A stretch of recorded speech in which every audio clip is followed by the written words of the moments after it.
Ladies and gentlemen, boys and girls, children of all ages, welcome back to another episode of Always Almost There. We are here today for our very special 4th annual Peter Pod, here talking about the Jam of the Year, Sweet 16, and of course, it wouldn't be a Peter Pod without a Peter. How are you doing, Peter? Howdy. It's good to be here. Thanks for having me. Thanks for being here. It's so good to have you. Treat. It is. Yeah. This is a blast, and I'm glad that we get to do this every year, and we talk about the 16 jams that the fans have chosen, and it's really a remarkable thing what we've gotten to at this point. But I just want to talk about how it's come together. That's been the running joke, is the wisdom of the crowds, and I really truly believe that what we've ended up with here, the artifact from all of this, is 16 jams that are so heavily chosen by the fans. We had 143 people submit brackets to determine the seeds, and we had 839 unique voters so far for those jams so far, and I expect that number to jump quite a bit as we get into the Sweet 16. But there were 430 unique tracks that were voted for at least once, and 17,392 total votes for this. And so what does all that mean? That means that this is not a collection of 16 jams that the three of us have chosen or that Peter has chosen. This is truly a fan-made effort, and I can't think of a playlist that is so heavily vetted on this scale. So that's like a really beautiful thing. All the voting aside, the winner aside, we have this amazing thing that the community has come together and built, and I think that's really special. Yeah. So thank you to everybody for getting involved. Agreed. Yeah.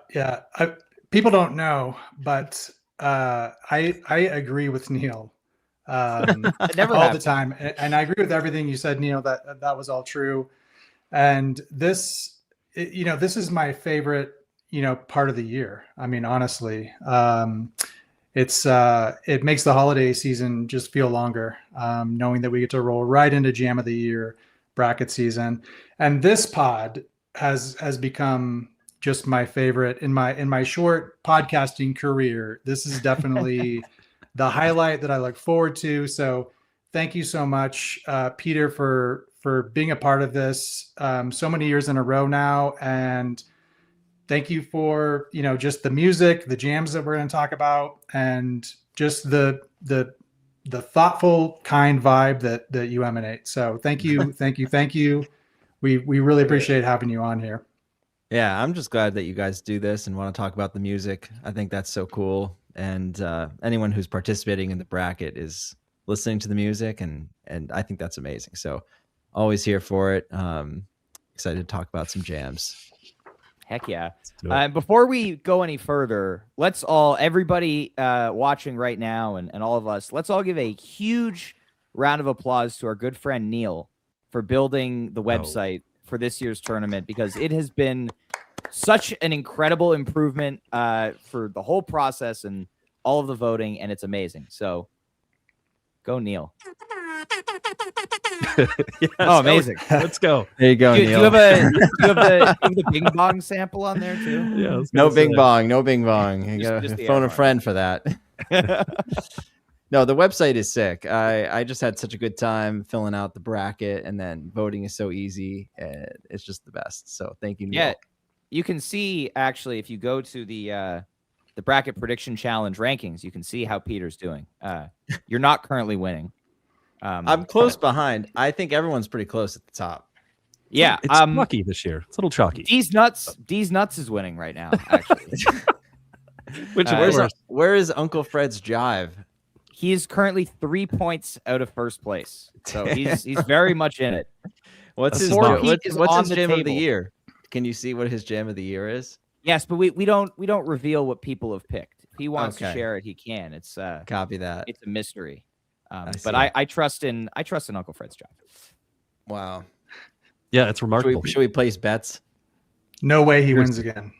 Yeah, Jive Goose is very adamant that it's not going to happen. I feel like there's got to be some odds maker out there that can get us some actual odds on that, so we can put some money on. But yeah, I was adamant that he wasn't going to win last year. You were. So now I just have to double down because eventually he won't win, and I'll be right. Right. So, hey, listen, we're gonna dive headfirst into the fun times here. But before we do that, I did just want to take a moment to acknowledge the passing of Bob Weir, and I know it was truly a sad day for us. Incredible loss for not only his friends and family, but the music kind of world in general. So I wanted to ask you, if you don't mind, Peter, as someone who shared the stage with him, if you wouldn't mind sharing your kind of thoughts and reflections on his passing and the just huge musical legacy that he leaves behind. Yeah, I mean, getting to play with Bob Weir was incredible, and what an experience it was. I mean, he just kind of had this way about playing the guitar that it was so effortless and so unique at the same time. Like I've never heard anyone play like Bob Weir. And even just the way he was, always so relaxed and chill. And, we had some good times playing with him in Mexico. And then I got to play with him and the Wolf Bros at the Capitol Theater, which was really cool too. So, I mean, it's just a really special guy. There's so many memories I have of just listening to his music. And, I love the way, like his vocal technique as well. He just gave no shits. He just went for it all the time. And I was just, as somebody who like loves to sing a good rock song, I think Bob Weir was one of the best. So definitely going to miss him. Amazing. Well, thank you for sharing that. And speaking of you singing good rock songs, this is a good segue. You recently you've been playing some Great Blue gigs recently. Yeah. Right. But I feel like Great Blue's picking up a little bit recently. Maybe it's just because you guys only do like a handful of gigs a year usually, and you've had 4 in the last couple of months. Right. But you just you opened for Pigeons at the Cap in late December, and you just had a little Colorado run. Of course. But how's that band doing right now? It's been great. Playing with those guys is always such a treat for me. I honestly just love hanging out with them. They're all like my good friends from way back in the day. I think I've been playing music with them for like 20 years. So it's just really fun hang. And, I felt the shows were really great. Like we really locked in. Playing the Capitol Theater with them was a real treat because that's probably the biggest venue we've played as Great Blue. Mm-hmm. And then Steamboat, always fun time. We played a couple new songs and a couple new covers and stuff like that. So it was just like it was a vibe and just a really fun trip with the guys. Amazing. Yeah. And if people don't know, Great Blue is on Nugs now, and you can listen to shows from 2015. real throwback Great Blue. There's some old school Great Blue. There's like multiple iterations of lineups included on all of these recordings as well. Because Great Blue didn't ever really have like we had kind of the core. Like I guess me and the drummer Nick have been on every single recording that's on there. But then Ethan has played guitar at certain times. There's recordings of him playing bongos, and then there's shows where Trevor is playing bass in Great Blue. So like, yeah, so it's just kind of a wild time. We used to have a lead singer called Sam Kessler, and he was an amazing reggae singer. So like at a time, Great Blue was extremely reggae, and there's a bunch of like Sublime covers and Slightly Stupid covers on there. And it's just like, it's had a lot of different iterations. It's cool to see the evolution. The evolution is really on Nugs now. So that's pretty cool. We got it up there. There you go. Yeah. Check it out. That's awesome. Shout out to Nugs. Yeah. Thanks, Nugs. Shout out. Yeah. That is incredible. I mean, digging deep and going deep into the history there. One, it's brave to put those recordings on from that long ago. And two, just awesome for the folks to have an opportunity to check it out. Yeah. So, at this point, every recording, I don't care at this point. It's just all it's all fun. I think like if you're listening to that and you're like, oh, I'm being critical about this, like, yeah, right, you're missing the point. Like it's about the fun, and I love being able to like see the evolution, of like going back to like old Goose recordings. There is a lot of evolution in terms of like the sound, and maybe I'm not the most proud of something I played 7 years ago, but it's up there regardless, and it's like it's part of the journey.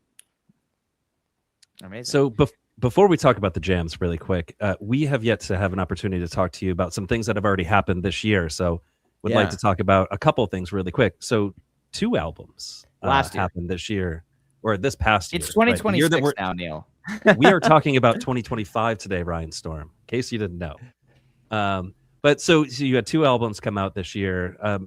Just a reflection on the work that you guys did with that and maybe what's coming ahead. Yeah, it was 2025 was a whirlwind of a year. I think it was probably the most busy I've ever been in my entire life. I was so busy. I think the 2 albums was a lot. Even the fact that one of them was recorded in 2025 as well, like Chain Your Dragon was made last year. So on top of all the shows we played, and the promotion of an album also just takes a lot out of you. I think that's something we kind of learned this time around. It was like, whoa, okay. It's just a lot of decision making, a lot of planning, and that can just take a lot of energy. So it was a wild year. I think the albums are sick. They ended up being so strong, and it feels cool to like be putting out albums again, because it had been a second since I guess what was before that, Dripfield, yeah. Jeez. So it had been a minute, and it's cool. It's cool to get out there and show what we can do in the studio again. I think we'll be getting into more of that, as we move along. We've kind of cleared a lot of the catalog that we were trying to catch up to, which feels good. That's awesome. Yeah. So not 3 albums in 2026 or 4. You're not going for the King Giz thing. Like, so 2 albums feels like the upper limit there. Yeah, I mean, I think there's a certain thing about like the King Giz thing is really cool, but I don't know if like we'll ever get to that point as a band, because I think that we take like a certain amount of time, and like with each song and each recording, that I feel like if maybe we didn't need, if we didn't want to do that, we could probably crank out a lot more. But I think that it takes a long time to record a Goose song in the studio. It just naturally it just takes longer. We definitely want to get things right. Yeah. The vocals take a while. It's just like it's a process. And I think that is just kind of the nature of who we are. Sure. I mean, and it's not like no album means that there are no new Goose songs happening. Like you guys are still bringing fresh material to the table all the time. And so as we like to do on this podcast, we are going to continue to not get to the main point of this episode for a little while. We have some other topics that we want to touch on. Great. For 2025, of course. Well, we should move in that direction. Yes, but we're getting closer. Yeah, and I know we really look forward to hearing your thoughts on these individual jams. But just to kind of start at a higher level, as you think back to 2025, was there any conscious change in your personal approach to improv or collectively as a band, or would you just characterize this as natural evolution? I think 2025 was a year where generally we started to hear each other a lot better on stage. I think that was kind of like a big theme for the year, was getting things a lot clearer on stage, and we made like significant changes to do that, like going back to the end of 2024 with like kind of the arrangement switch up, and then being down to 4 members, things got a lot cleaner. We were able to hear each other a lot better. And then we played a lot of like really big shows where I think it was, learning how to like listen in those big amphitheaters and stuff like that is a challenge. It's a lot more difficult than, a theater or like a club, just to hear what everyone's playing. And that is like, I feel like that's one of the biggest challenges we face every night, is just being able to hear each other. And it really makes a huge difference in how the jams end up being. The improv is so much easier when you can hear every note that the bass is playing. It just makes a big difference. And then the funny thing is, like, you go to listen back and everything is so clear, and you're like, wow, how did I miss that? But when you're on stage and there's like all this washiness happening from all the instruments, and maybe the roof of the building is just a tin can, and like there's people yelling, it's like there's a lot of the nuance and stuff that you can even hear afterwards it's unintelligible. So we started working with a really great monitor engineer, Kaya, and since working with her, things have been amazing. And that's kind of just been a huge game changer for us. And I think, in terms of what we're playing, there has been, definitely an approach to just making sure we're all trying to like listen and take things, I don't know, just play less. I think that's a big theme of the year as well. And, Trevor in particular, I feel like really stepped out as a bass player in 2025. Yep. And Agreed. I feel like my personal approach changed a lot since he started doing that. I think like I kind of have been listening just more to what he's been playing and maybe letting him take the lead more. Listening back, I felt like I did that more in like maybe in the summer, in the later half of the year. So that was kind of like a big switch of like, okay, Trevor's really like leading conversation. And I think like being able to like listen and being open to what he's saying in musical conversation has been amazing. I feel like it's changed my approach. So it was kind of a really cool year. I think listening back to all the jams is so great for me. I feel like I get so much out of it. I think I've never been more inspired to like even build on like what we've done last year, this year, like taking what I just said about Trevor's stuff, but then also like figuring out how to, get my own ideas in there in a different way, or just, I just feel inspired to like play certain things and get back in there, like after listening to all this stuff. So it's been cool.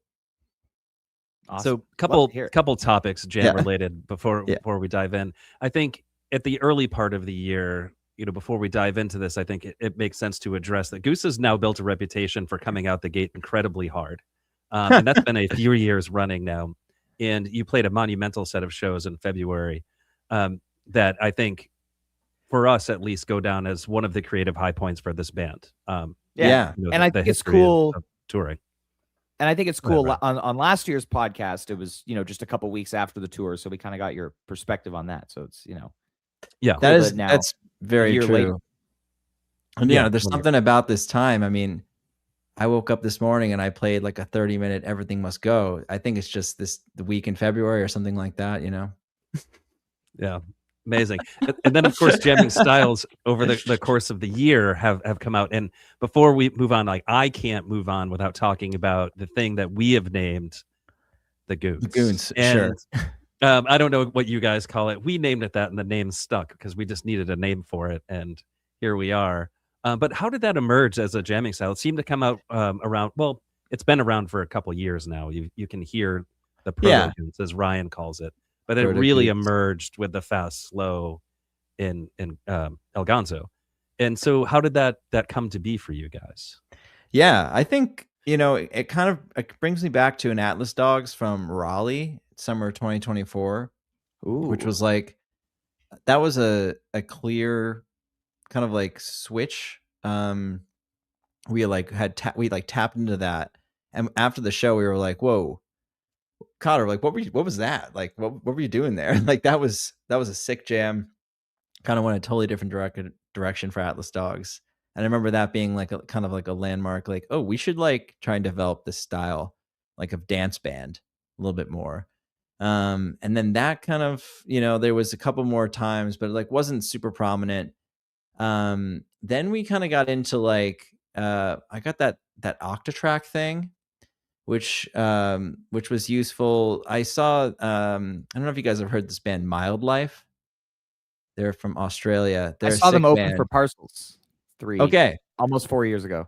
They're a great band, and they have their keyboard player has like an Octatrack, which he kind of uses to either like control his synths or send stuff to the like samples and stuff out to the sound. So I was like, okay, this is pretty awesome. I didn't know, never seen this before. It was hooked up to MIDI. You could input step sequences and stuff like that. And I was like, this seems like the next step for us, because up to this point we were kind of like cueing arpeggiators, and Cotter would just have to like listen to the arpeggiator and drum along to it, which is incredibly hard. So this allowed us to like put basically a click track behind anytime an arpeggiator was being used, and so you can actually like lock in. And that's what like the Disco Biscuits and all these other bands, Mild Life, it's like what they all do. So we were like, okay, this is definitely the right way to do it, rather than just being out there listening to the arpeggiator as loud as you can in your ears. It's just not the best for anybody. So that's how we used to do Slow Ready, which is, I can't believe it worked out as many times as it did. Yeah, no kidding. It's definitely bold. So we integrated that, and that was a huge step for us. And then I found the Ableton Push, which is basically just Ableton in like a kind of like a better live setting format. It's not really instead of a laptop, it's just like this actual piece of hardware. And then that kind of took the place of the Octatrack. And then in addition to like being able to send out full sequences and arpeggiators, you can also add in like extra layers, so like percussion elements and stuff like that. I've programmed so many things in that. I think this is a huge year for like just the Ableton Push. It kind of like, I got super into that probably March of last year, and then we just integrated it right away. I spent a lot of time with that thing to just dial in sounds, samples, arpeggiators. We've got a lot of different things. So it kind of enabled us to like use some layers from the albums as like extra tracks and like elements and layers and stuff like that. And then it opened up this whole world of the Goons, in addition to like dropping in arpeggiators, we're able to like put in all this, these like percussion elements and stuff like that. And I think, it definitely, the first time I remember really using it was the fast slow thing, because it was cool because I could play like on a MIDI keyboard notes, and then it would send out MIDI notes to my synth, and it would all be locked to a click. So there was no way to mess up. It was just like, it was awesome. I'd never been able to do anything like that before. I was like, this is sick. Kind of just opened the door, and it was super fun. We did it at Luna Luna too. That was actually even before. That was the first. Yeah, that must have been the first time we used it live. So yeah, it was sweet. Insane year for Goons and dance jams in general. Yeah, I mean, well, there's like we've talked about this a bunch on the pod, but there's like a definite throwdown. Like what of kind of now? Yeah. But also, what kind of arpeggiator is Peter going to use tonight? Because you have a bunch of different kinds, and Right. sometimes you have it on like one note, sometimes it's on a chord. There is one example that I do want to ask about. It's the Atlas Dogs from Burlington, where you did the Goons with no arpeggiator. Okay. And I guess kind of did it in a jam we're going to talk about in the Sweet 16 also, but that one specifically felt like a different thing. Was that like intentional? You were like, just let's see what happens if I don't trigger an arpeggiator this time? I think it was it was probably unintentional. Like, we probably got into that jam without like talking about it in advance, and then kind of just didn't want to like disrupt with additional things, probably just wanted to like keep playing. Yeah. But yeah, I think like I would like to do more of that specific thing of like, getting away from maybe all like the different layers and stuff and arpeggiators like all the time, but maybe just being able to just do a Goon style dance jam without any of that stuff. So I think it's good to be able to have both. And like that was a sick jam, and I think we'll probably try and do more of that too. I hope. Sick. Yeah. Well, another really cool thing that you did in that jam was ring modulator Rhodes. That's the other big gear thing for this year. End of August, you got this beautiful Rhodes Mark 8 that kind of really widened your palette from the vintage vibe that you had for so many years. But what was it like bringing that into the rig? It was sick. That keyboard is insane. It's so well equipped. and it feels like it has a good place in the mix. I think right away we've noticed that it was just a lot easier to hear that than the vintage vibe. It has its DI out is really good, so we're using that, and like has some crazy onboard effects. So it was just a really fun thing to. I mean, I do love the vintage vibe. I think it has a lot of like emotional sauce that for me is really special. Like I've written a lot of songs on it, and I think it's just I have it at home now. I'm gonna continue to play it pretty much every day. Mm-hmm. But the Rhodes was like, okay, this is like a sick road tool. I feel like it's really easy to hear. Everyone's like vibing off of it. Yeah, it's been great. So happy that they built that for me. That was really nice. Amazing. Yeah. Amazing. Well, I believe you had a question that you wanted to ask, or a topic that you wanted to bring up. Oh, what, the set list thing? Yeah. Just generally, I think I'm curious what you guys think about the set list these days.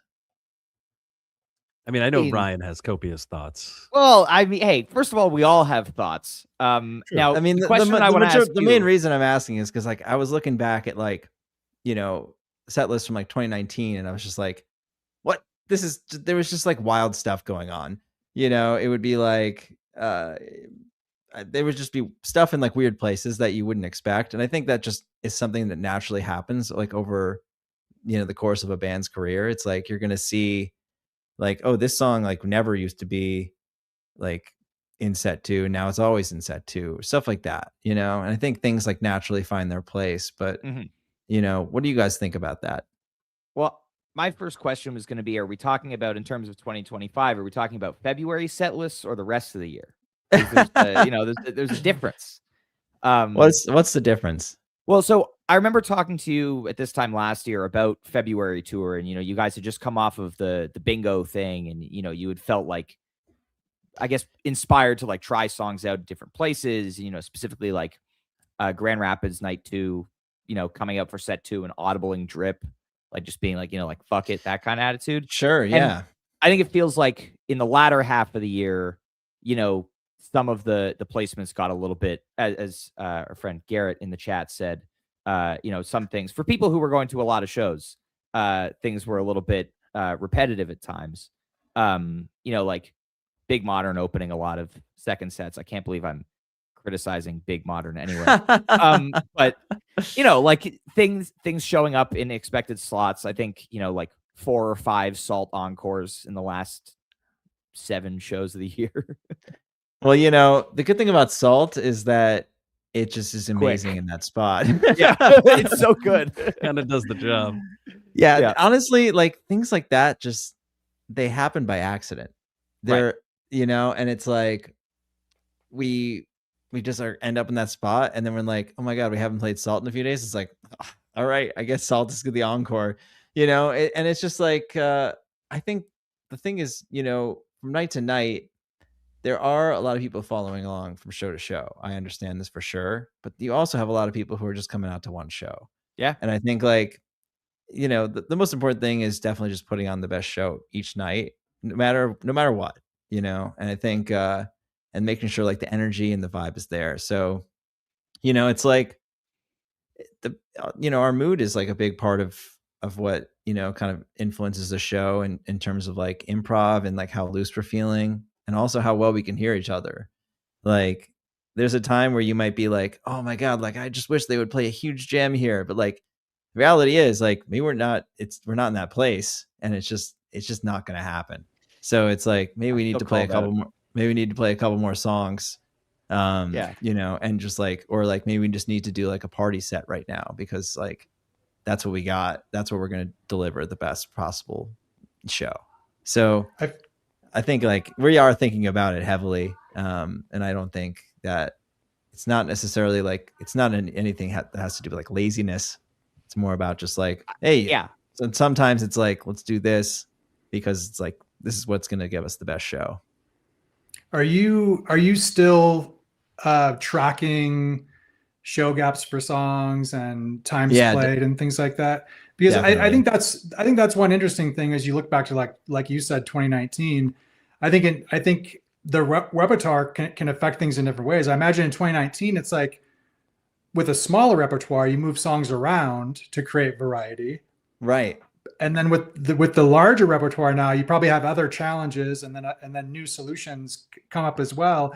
I guess my main thing would be around, what I find most interesting around set listing is how we'll get songs like One In One Out somewhat frequently at the beginning of the year, and then it kind of disappeared. Or say Torero. Yeah, I mean, there's things to be explained for sure on that front. I think it's just One In One Out is a song that I've actually gone back in and like rewritten some lyrics. So, that's something that's, and I think Torero, same kind of thing. It's kind of like those songs came out pretty fresh. I think there was some need for some additional work, and then, they'll come off the road until they're ready essentially. But it's not like we definitely love those songs. I think it's that's they're coming back. Good. Those two in particular felt like, they both had a couple of really strong performances in the early part of 2025. The Grand Rapids One In One Out, beloved by some of our good friends. And the Cleveland Torero, of course. And, right. Even the debut of Gonzo, like that song, such a favorite, and then, disappeared, both of them. For the second half of the year. So it's good to hear that they're coming back. Yeah, they're definitely coming back. And I think someday. Yeah, they're coming back. But 2028. I think, and going back to what I said earlier of this, at least the summer and even the fall, we just had a lot of big shows where it felt like, we were playing to larger audiences in big cities, and in those shows, it's you really want to. We're at this point where we're growing into these venues, and we want to deliver the best possible show for everybody, and ends up being a lot of pressure on the set list. And I think I don't know, just generally it's a really fun part about what we do is getting to write these set lists. And I don't know, I think we did a pretty good job of crushing some big shows in 2025 for sure. Yeah, you had a couple big ones. Yeah, a couple big ones. Couple.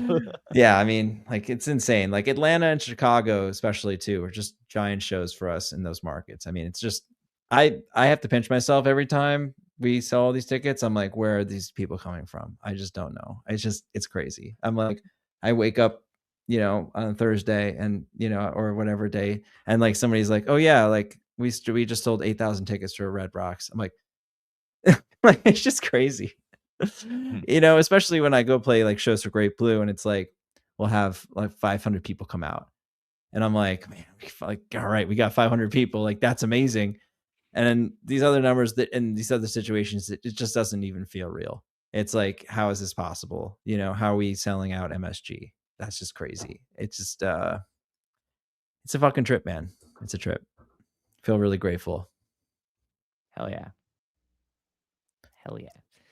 Well, I think it's time to move into the Jody of the Year direction. Not quite into the matchups yet. But Peter, on your we're not there yet. We'll get there. We'll get there at hour 3. Yes, exactly. Again, this podcast has never been known for its brevity. Okay. So your list and your personal rankings, Ish, was there anything that you looked at the bracket and you were like, how is this not in here? Oh, sure. Okay, great. I think, and I honestly expected some things to be higher. I think one theme that I've kind of just thought of in the last couple days is I felt like this past year was really, there's a lot of good shorter jams that were just really amazing. So yeah, I think in general, shorter jams kind of got didn't get their full place in the bracket as they should have. I mean, I really loved that Butter Rum from Detroit. And then after you told me about it, Ryan, I really liked the Echo of a Rose from Mountain Jam. Neil deserves the credit for really being the guy behind that jam. Yeah, I mean, it's a really beautiful jam. I think this is the year that I have kind of picked up on some of those shorter jams too, and that's one of my favorites from the year. Dude, and where the I half just find it step remarkable. from Grand Rapids, Yes. also Crowd favorite. insanely sick, dude. Yeah, yeah. That's I mean, that yeah. one got really pulled up by the fans, and I think a lot of people really stood in the corner of that jam. That's awesome. One, it's truly excellent too, Guitar Goose, and it goes to a creative space that I don't think you guys have ever really touched before. That to me sounds like an entirely different genre of music than you guys play. It just feels very post rock, very Explosions in the Sky. Well, there is an Explosions in the Sky tease in it. Dun, da, da, da, da, da, da, like the thing from Friday You're Night telling Lights. me this now? Yeah. Well, so I mean, I heard that, and I didn't call it a tease necessarily. I assumed it was coincidental when we did it. No. I definitely played that on purpose. Oh, that's all right. What song is it? I'll add it right now. It's whatever like the main theme is from Friday Night Lights. Yeah, the name's escaping me. Neil, didn't you make a video of that? I did. I took the Friday Night Lights like opening credits, and then I put that jam over the top of it. And I think people were genuinely confused because they thought it was actually just me playing the Friday Night Lights thing. Oh, nice. Yeah, straight up on that, because I think, and then I just listened to it today. So like, I think I played it, and then I think even like Rick kind of like tried to play it too, and he like hopped on it for a second. Like, great. I mean, like that jam is so sick. I feel like there's like the swell of like reverb and energy in that jam is so cool. I loved listening to that. It's not by Explosions in the Sky. It's not. I have so the first thing that comes up when you Google Friday Night Lights theme, there's an article that says, "Is the Friday Night Lights theme song by Explosions in the Sky?" And it's no. It's actually by W.G. Snuffy Walden. Dude, you're spreading fake news right now. Don't read the AI Google response. It's not the AI response. It's Google. Yeah, but if you go on like Apple Music or something, there it is. Anyway, Explosions in the Sky. Explosions in the Sky. All right. Well, Google's wrong. Yeah. I'm gonna add the tease. Let's continue the discussion. I think it's called Your Hand in Mine. Your Hand in Mine. That's exactly Thank what you. it is. Yep. Beautiful piece of music. That whole soundtrack is insane. Yeah. I mean, it's just a beautiful band. I had a long stretch of not listening to jam music after spending, much of my youth listening to a lot of Fish, mainly, and Grateful Dead. And that was one of the bands that I really latched onto in my kind of hiatus from jam music before I turned back into it. And like the parallels are there. It's just it's a really cool genre. Just the whole post rock thing. I've always really loved it. And there's like roughly like a half dozen bands that I really love. A couple other jams I wanted to ask you about. The Return to Drive in Cleveland. Sure. Controversial. Yeah. Not a secret. I was shocked. I was shocked it didn't make it. I was shocked. I thought it was great. I listened back to it. Yeah, I thought that was awesome too. I think it's got like a solid 2 parts. It definitely goes like super rock halfway through.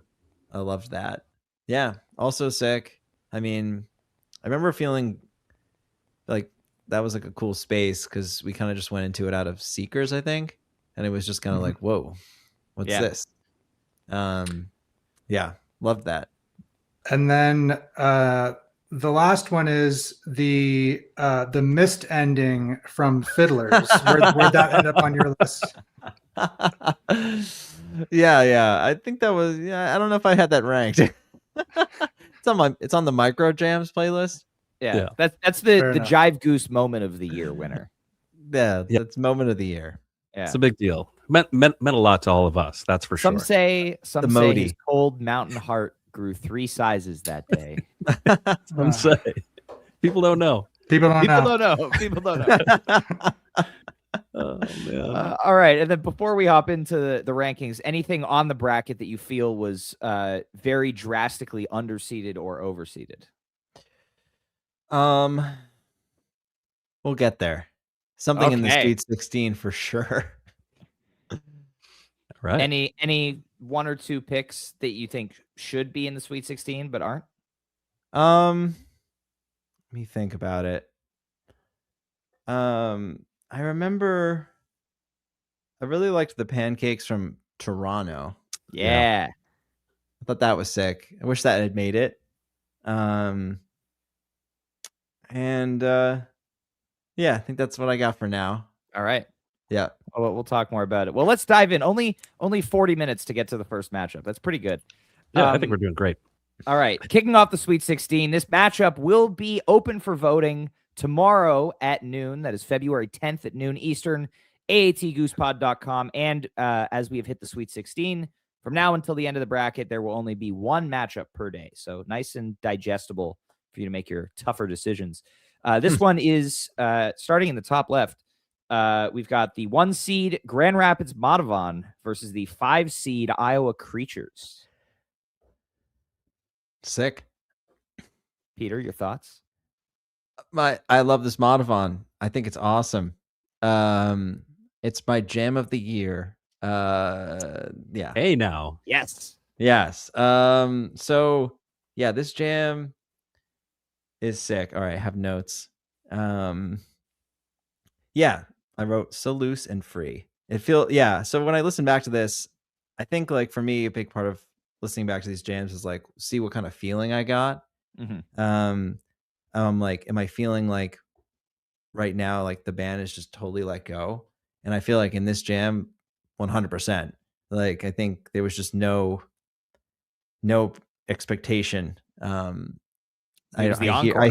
I hear nobody like doing anything that I've, it doesn't feel contrived in any way. So it just, this is a really amazing jam. I think it was like pretty unpredictable what we were going to do. Maybe that has to do also with the situation and what we had just done. But I remember like before we did this encore, we were talking about what we were going to do. And I think there was just a general like, we were going to do the 726 because like we, it had been a while. We like wanted to play it. And then I think, I felt like I remember Rick like really wanted to like just send it on one more jam because like everything had been feeling so good on this run. And it was just like, okay, let's do a Montavon. I'm like, okay, like let's go. Yeah. So that it was a good time. I don't think it was the planned encore. I don't have an original set list, but I'm pretty sure it was not. And it's a sick jam. The big woo. The big woo. There's you can just tell. I mean, I'm definitely clearly super stoked when we're playing this. Yeah. And I was super stoked listening back. I think generally, yeah, I wrote I love this kind of jam because you don't know what's going to happen. It's less predictable than a Bliss jam, which I guess maybe is my thoughts here. Yeah, the tension is sick. It gets super weird. The interplay is awesome. Yeah, fantastic jam. This Creatures. This is the one that came out of like not even the normal jam space, which I think right. Skip the last chorus. It definitely helped it out because it just kind of got into this weird zone that Creatures never really gets to. The initial groove is super sick. Cotter's crushing it. There's some marimba and cool progression. Cotter's like ripping the toms. Yeah. Oh, and then there's an epic whammy rise from Rick towards the end, which is super fire. I love the whammy rise. So yeah, when he does like while soloing, like the he crushes this. This whole jam is super fun to listen to. I mean, this is a great matchup. I think honestly think this Creatures is underseeded personally. So yeah, I'm glad it beat that Dripfield, which I didn't particularly like. Oh, wow. That's the Phoenix Dripfield that he's talking about there. For those of you who don't know, yeah, big ones. I love that Dripfield. Well, I think one thing to point out about this Creatures is that there was a groundswell for this one, and it actually didn't come from us. We weren't the ones kind of standing up and saying like, "You guys really need to check out this Creatures. It's great." And I think, I think, but there were other jams that I think you would have put ahead of it. I think you would have put the Dripfield ahead of it. You did on your ranked list. Sure. So this is one of the cool things about this thing having so many people involved is that this jam kind of gets pulled in, and I'm glad it did, because the more I listen to it, the more I like it. And for the reasons that you just kind of pointed out, Cotter, I think Peter, like Cotter's playing in it is phenomenal. And it really elevates this. And I think what happens is you don't really expect Creatures to go as big as this thing went. So when you guys finally do jam it out and it gets as big as it does, maybe it doesn't hit your radar as much as like a Madhavan, which 5 made the bracket this year, you know? Right. So I am grateful that this one kind of got put front and center for everybody, because it really is an incredible jam. Probably the best version of Creatures there is. Controversial. There are probably a couple out there. I don't know. I would agree with you there. I think, I feel like I hadn't listened to one where I was just like, wow, I felt so inspired, and like, I'm like, this is amazing direction. So yeah, it just kind of just happened. I think the spontaneity of it really lended itself to like just an incredible jam. Well, I've wondered, did you guys didn't talk about jamming out the earlier part of the song? It just kind of manifested that way. I think it did, because like you can hear it happening as it's happening, and there was definitely no talk about it ahead of time. It was just kind of like, I feel like Cotter played something, or like Rick stumbled into something, and then all of a sudden they were just going off of each other. And then I just looked around, and I was like, this is the jam. Let's go. Yeah, here we go. I was already making like crazy sounds on the rows at that time, as I do for this section, and it was just like, well, let's just keep that going. Yeah. Nice. Yeah, felt good. Killer. Yeah. All right. And then of Go course Creatures. You heard it here. I mean, I think it is, right? So what's the other one that you would put in that conversations? The Legend Valley Creatures from years ago. And but I mean, this one's way better. Yeah. I mean, it doesn't have that like really cool segment in there, which is kind of like I think it's like it's probably more. I mean, this one's got maybe, I don't know. It just feels more like more unique, I guess. The other one, now we've done that kind of like post peak jam thing in that similar style a few more times. You did it at the time. Yeah, I feel like at the time it was like a pretty unique thing. But you know, that's what time goes on. You know, you know, evolution of the band happens, and I think that's a good thing. Yeah. So before we move on from this one, I would kind of want to say one more thing about the Madhavan. Not that like we're gonna dissect these jams, but I do have to kind of say this thing about this one. I think the jamming styles have started to change and evolve, right? So we talked a lot about like Evil Goose and Bliss Goose, and like it's no longer binary. There's all kinds of things happening. And when I think about this jam, I think in the past we would have classified it as Evil Goose and just moved on. But I think there's a melodic component to this that it gets completely unhinged but stays incredibly melodic at the same time. And that is what makes me really love this jam. The conversational nature, while still being the word just keeps coming back to me. It is more melodic than just going full craziness, right? Like you could all get out there and just make a whole bunch of noises and make it sound weird, but it's weird and there's more. You're definitely onto it. I mean, I think that's something we're actively working on. I think it's, you know, getting into those spaces and not just like doing, you know, and more of it being actual conversation within dissonance is like, that's like the next level of that. So that's what we're working on. I think we definitely have achieved that in some of these jams in this playlist. In this Sweet 16. Yeah. Awesome. Right, shall we move on? We shall. Okay. Next matchup is the October 4th Into the Mist. Is that Philly, right? Philly, yep. That's a 3 seed. And it's matched up against the 2 seed Milwaukee Everything Must Go from the aforementioned February tour. It's one February 8th on this Everything Must Go. Interested to hear your thoughts on these, Peter. Yeah, I love this Everything Must Go. This is a easy winner for me. This jam is awesome. And I don't really particularly like this Mist. I feel like it was overseeded. I don't know why. The Philly crew comes in strong. Maybe because it's long. But yeah, I thought it was like, it started off, I feel like it starts off strong, but then kind of like loses its way. And then I don't feel like it has the extra energy that, it should towards the end where it's like really peaking and stuff. I feel like I don't know, it's doing a thing, but like I wasn't particularly inspired by it. And then the Everything Must Go, I really love. I think this is a sick jam. It just like the conversation is so prevalent between all of us in this jam. It's so cool. And oh, dude, the way this Everything Must Go ends, I can't even believe that this has to go up against the Madhavan, because I think these are like probably my favorite 2 jams of the year. They were number 1 and 2 on my list. Yeah. Yeah. Like, like I think like, I don't know. It's a tough one because the way this ends with that like tension, and then like the bend that Rick does that like leads into the resolve is like, it doesn't get any better than that. That's like, that's my shit. I love what Rick played here right at the end. It's just like insanely cool.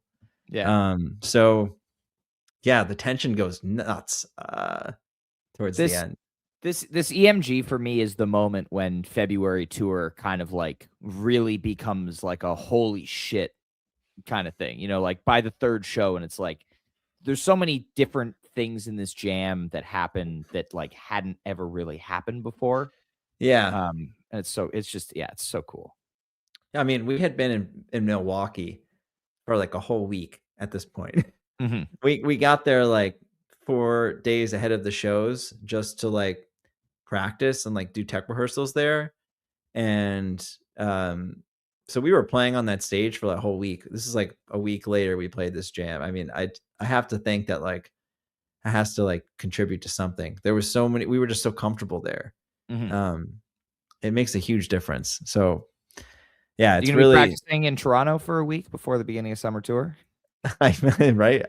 I think that, something cool about this year, about the Europe tour and about the summer tour in particular, there's a lot of 2-night runs.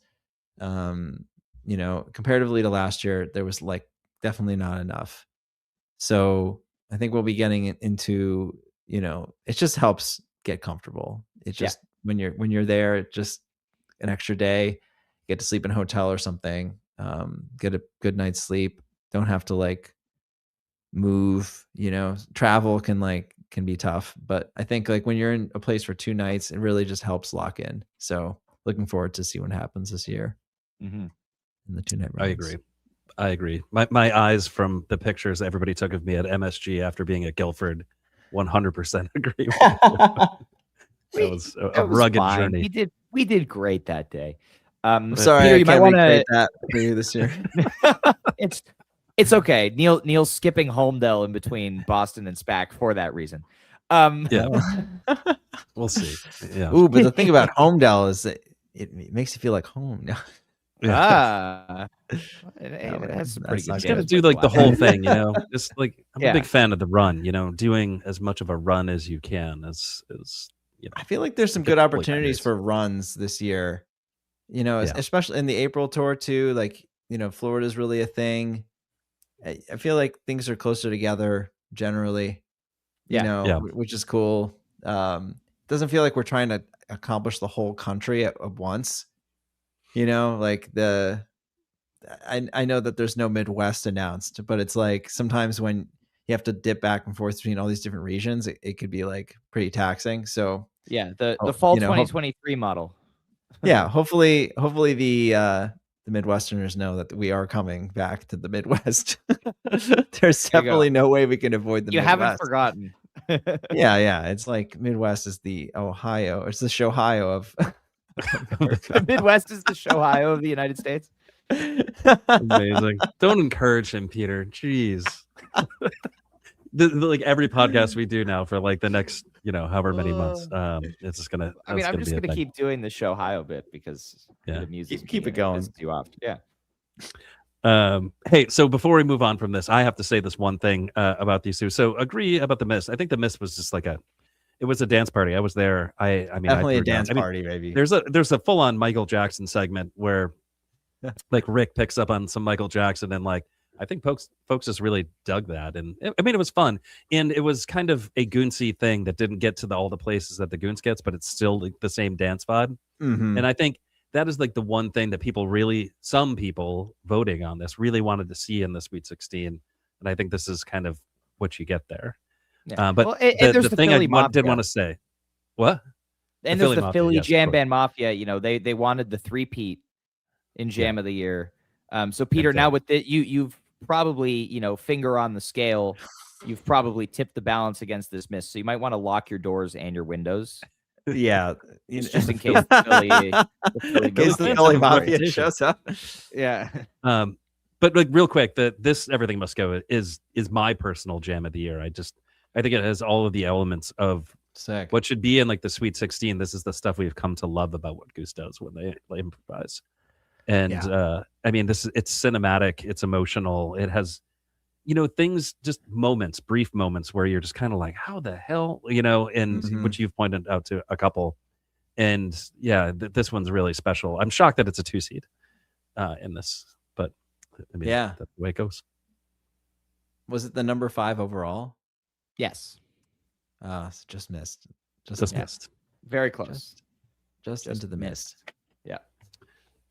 All right. I guess I'm up. Next set of matchups. So we have another Madhavan, the other Madhavan from February. So we have the Milwaukee Madhavan, the number 1 seed. And then we have the Guilford Rockdale 4 seed. Sick. Your thoughts on these? Okay, yeah. So the Madhavan before the Madhavan, also really great. Ooh.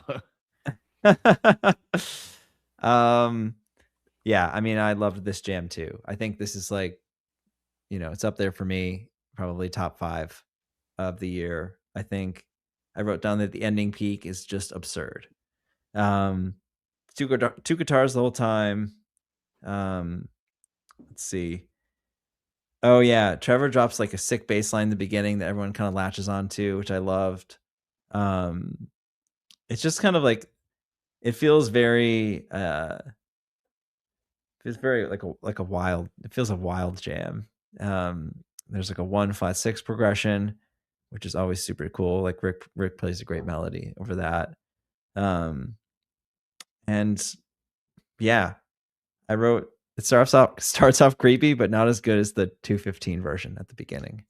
I think the 215 version at the beginning is just, I'm like, what is happening? So yeah, another really strong jam. This Rockdale, I wrote down Trevor is locked in. Amazing groove. There's some minor themes, then drifts into a D flat major zone. I guess there's probably a couple different parts on this. Nice build, epic peak. Is this the one where right at the end Rick breaks a string? Yep. Yes. And it just completely amazing. botches the ending because of everything goes so far out of tune. Yeah. Dude, that's great. Definitely laughed that off. It's the laughs from you and Rick are both audible on the recording, which is very funny. Yeah, I honestly thought that this show was really great. The New Hampshire show. Yes. Really cool. Like a lot of different unique jams. I really love the Fish in the Sea from this show, which is, I guess, coming up. This is the only show with 2 jams in the Sweet 16. True. Right? Yep. How about it? Yeah, and you know, just like going back to the set list thing, this was a really interesting show because you were just about to play MSG. I think from my point of view, there was a little bit of emptying the tank, and maybe you guys do this, maybe you don't. If you have what is emptying the tank, Neil? Like, I feel like sometimes there are songs that you know you're going to play at MSG, like when you're making your set list, and I don't know why I'm putting words in your mouth. I should phrase this as a question. When you're about to play MSG, do you take a list of songs and you say, these ones are definitely not on the table for Guilford because we definitely want to play them at this enormous MSG? show? Yeah. Yes. And then, yeah. So then, like, what happens is that first set of Guilford, yeah. I mean, there is a very long stretch of no jams. It's just you guys are playing songs. And, you know, for folks like Ryan Storm, that can make you a little nervous. There's no jam on Draconian there? I thought that was a good Draconian. For the record, Neil, you were also disappointed in this first set before Rockdale. Just throwing the ball just in for the your record, court it wasn't just me. Oh, wait a minute. I thought it was great. Then we played a 20-minute Rockdale, a 25-minute Mist, and a 25-minute Fish. Oh, yeah. It's incredible. the yeah, dam okay. broke at one point, and then it was just like all the improv came out all at once. Yeah. And I mean, that's a hell of a stretch of music. I think if you ignore the encore break there, that is probably the longest continuous stretch of like truly excellent set break, improv yeah. you guys played all year. Encore, set break, of course. Yeah, it's a great show. It's a great show, but it begins with a lot of songs. That was like And the whole. call back to earlier. Does that bother you? I mean, hey, we like the jams. I mean, shoot, if Ryan and I had our way in Jive too, I think it'd just be just jams. Let me ask. No, I like songs. I like songs, but I also like jams. Every show is Luna Luna for now and the rest of eternity. A little callback to earlier when you were talking about Great Blue covering Sublime back in the day at this Ilford show. You had the Wrong Way tease at the end of the Mist. Oh, that's pretty funny. Wrong Way. Yeah. That's hilarious. That's the Mist that. Are you sure should that's have a been real the previous tease? matchup. I mean, it's a real tease. He really plays it. Rick, I mean, Rick plays it. He flirted with it once, and then he was just like, "I'm gonna do it," and then did it, and like we were looking at each other like, "What the hell just happened?" No, you were looking at me. I don't know that song. Yeah, of course you don't. It looks like there's a great nod to Swayze here with the Christmas card cover in the second set. Yes. Mm-hmm. That's kind of sick. There was This a like question cool at the show. time, is like, will they do it twice, just Yeah. to see, as you did in 2020, Yeah. the two Christmas cards. Yeah. I mean, sometimes it's like, sometimes you just want to come out and jam immediately, but other times it's like, well, let's go out there and like, maybe it's still daytime. Yeah. Maybe like we're settling in. It's like, it's Friday, it's like everyone's just arriving. And maybe it's like, let's get a couple songs in there first and then get weird. I don't know. Yeah. Various reasons. That's where a nice laid back flea jam is really good. Outdoors in the daytime. True.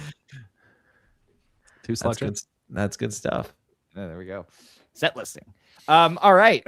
Our next matchup, we've got the big boy of the Sweet 16, 3-seed Boise Rosewood up against the 2-seed Columbus Wisteria. Oh yeah. This is a good matchup. This one's going to be close. Yeah, no, it wasn't that close for me. I think this Wisteria should definitely win. I think that's like, I love this jam. It's one of my favorites of the whole bracket. I just think it's a really unique, even just right at the beginning, it like just drops into like, where is this going? Which is so sick. It like does a weird modulation to B minor from A, which is just kind of like that's like a weird modulation for us. We don't do too often. So I feel like right away, it just kind of gets into a unique space for me. And I'm like, this is sick. I definitely want to like remember this. The drum groove is crazy cool. It goes metal. Let's see, Rhodes with ring mod while playing guitar. Yes. Yes. I was like, hey, I was like, what's that sound? It was pretty cool. Should remember to do that. Goes back to a mixo. Weird. And then there's like a bliss segment. It kind of does a lot in 20 minutes. So yeah, I was like, this is really inspiring. I think the Rosewood definitely is just like a total vibe, kind of like a vibe express train, that you're just kind of like hopping on, and we're going to be going for 30 minutes on this. And then eventually the train is like, the brakes aren't working and you're going down a hill and it's like, oh, nice. Yeah. Yeah. I mean, the energy just feels crazy on this one. Yeah. And like Rick really is just like holding back on rhythm most of the jam, and then just fucking sends it at the end, and it's great. It's really cool. The energy built super high, and we were in that like that old like outlaw field, which is like prison outside yard. Of like where there was like a prison. I'm like, maybe this is like a prison break. It's great vibes. I'd probably vote for the Wisteria. I think it was like one of the more unique jams that I heard out of this bracket. Yeah. I think the Rosewood. No, you go ahead, Neil. Go ahead. Oh, I was just gonna say, I have as these things happen, I tend to write notes, and I love that you were kind of talking about how you were like playing guitar and kind of doing the ring mod Rhodes, at the same time.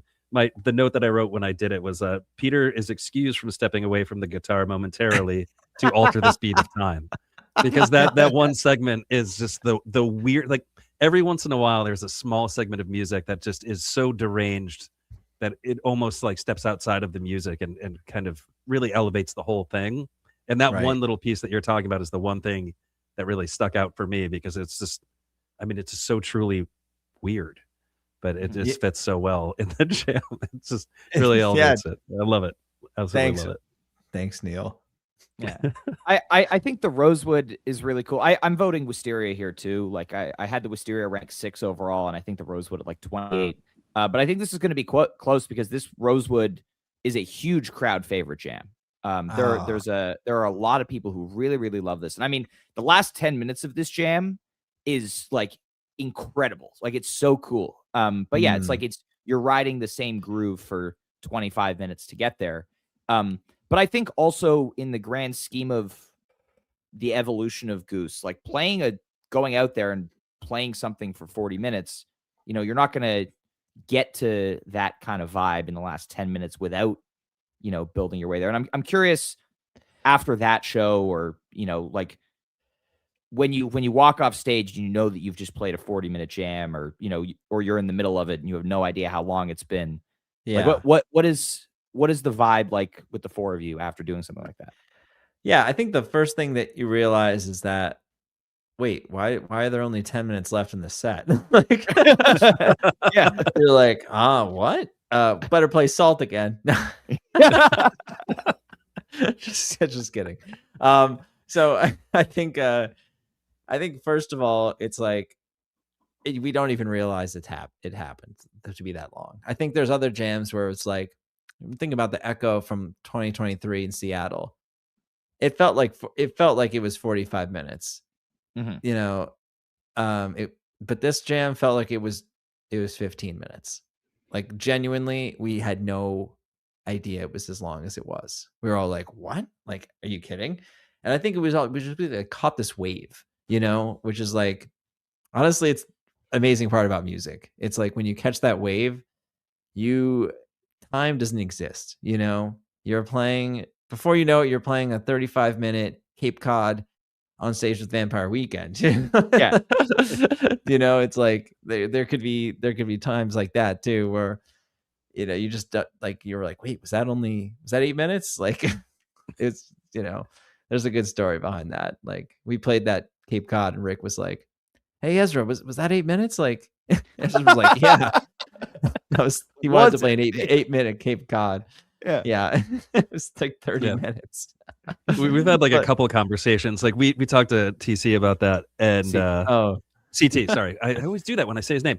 And because Time Crisis, he was kind of talking about how Bayo was just like hanging on for dear life for the entire of it, which is amazing. You know, if you listen back, he tried to end that song. He tried to go back to the main progression, I think 4 or 5 times, because I remember mixing that jam, and I was like, all right, I'm gonna listen to like what every person decided to play. So like I went and listened to like what Bayo was doing, and like like after like 10 minutes starts going back to like the Cape Cod riff. After 15 minutes, Cape Cod riff. I'm like, wait, he wanted to like go back so bad, and like I couldn't hear him for some reason, or people just were just like, no, we're not going back. No rip chords. Yeah. No rip chords. And they're like, That's oh, awesome. all right. And then he would go back to just jamming, and then he would try again. It was just so funny. A really funny time. But like, what a cool experience that was, man. Those guys are the best.